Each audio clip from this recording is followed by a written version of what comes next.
心灵需要滋养。大家好，这里是心灵反哺，一个有温度的地方，我是青年。不知道大家有没有过类似的经历，明明不是你的本意，但别人就觉得你做的某些事情是针对他的。明明你的某句话不带任何弦外之音，但别人就觉得你话里有话。我们有时花费了很多的口舌和心力去跟别人解释，可结果往往是徒劳无功。其实马云早就告诫过我们，有时解释是不必要的。作家刘同说过，他不去解释是怕浪费了自己的时间，怕自己模糊了焦点，怕影响了品尝现实生活的胃口。懂你的人何必解释，不懂你的人不值得你的解释。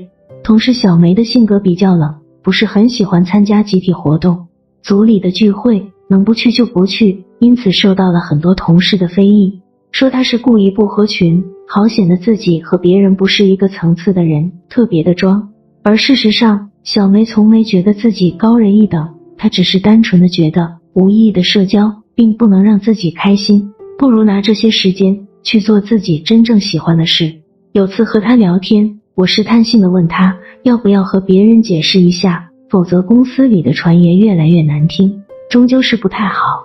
但她只是笑着说没有这个必要，愿意相信她的人根本不需要她去解释，不愿意相信她的人解释了也不会相信。在这个世上，每个人都有自己的价值观，悲喜并不相通，理解你的人并不多。有时候做人做事不解释，生活反而会好过得多。同理，每个人都有自己鲜明的主张和个性，不要试图用自己的思想去改变他人，更不要试图控制他人，不要要求他人理解你，别人没有这个义务。曾看到过这样的一个故事，有位少女未婚先孕，但男人的身份却一直不明。因为家中父母不停地追问，无奈之下少女随口瞎编，说是庙里的一位高僧。父母听后大为震惊。后来孩子生下后，父母找到了这位高僧，要求他承担抚养孩子的义务。高僧见状默默接下了孩子，什么也没解释。后来此事在镇上传开，人们纷纷质疑责骂高僧，恨不得将他赶走。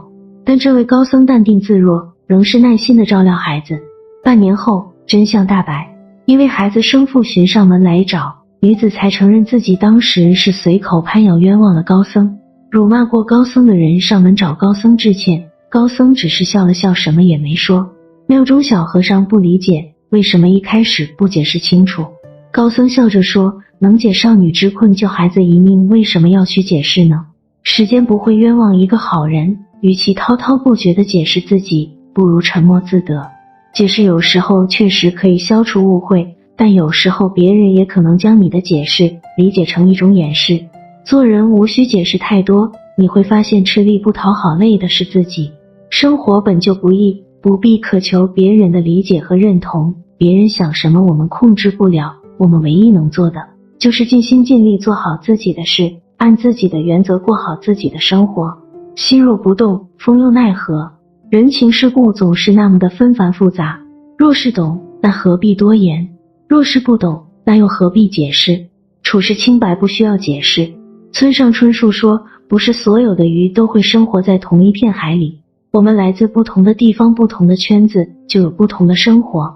不懂你的人对他说的再多也是徒劳，我们做好自己就行，其余的交给时间。不要跟那些嘴欠的人计较，过得好的人都在忙着享受生活。见不得别人好的人，才会试图用自己的刻薄消去别人的幸福感。活在这个世上，不管你多么纯粹，在一些人狭隘的世界观里，你就是复杂。你聪明会有人说你圆滑，你努力会有人说你靠运气，你天生乐观会有人说你假情假意，你再完美也难以让所有人都喜欢你，何苦太在意他人的评论？坚守自己的内心，不要活在别人眼里。同样也不要对他人的人生评头论足，做好自己，一切随缘。时间在变，人也在变，信任与否就在人的一念之间。